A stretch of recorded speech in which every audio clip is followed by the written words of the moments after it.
Speaking at Stanford University in California, on the U.S. West Coast, Clinton, as a frontrunner in the Democratic Party primary, was responding to the terrorist bombings a day earlier in Brussels, the capital of Belgium, where dozens of people were killed and hundreds more wounded.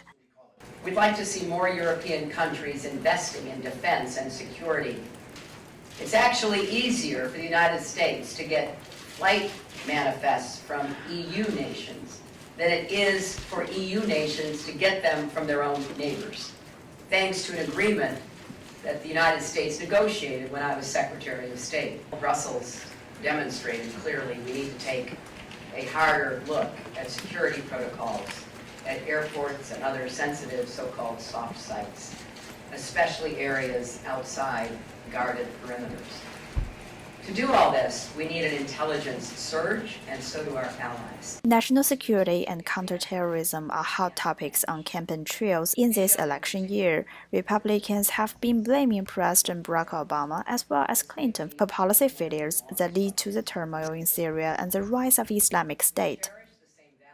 So when Republican candidates like Ted Cruz call for treating American Muslims like criminals and for racially profiling predominantly Muslim neighborhoods, it's wrong, it's counterproductive, it's dangerous. It would also be a serious mistake to begin carpet bombing populated areas into oblivion. Proposing that doesn't make you sound tough, it makes you sound like you're in over your head. While at Stanford, where Silicon Valley was hatched decades ago, Clinton urged the big technology players to work with U.S. federal government. The tech community and the government have to stop seeing each other as adversaries and start working together to protect our safety and our privacy.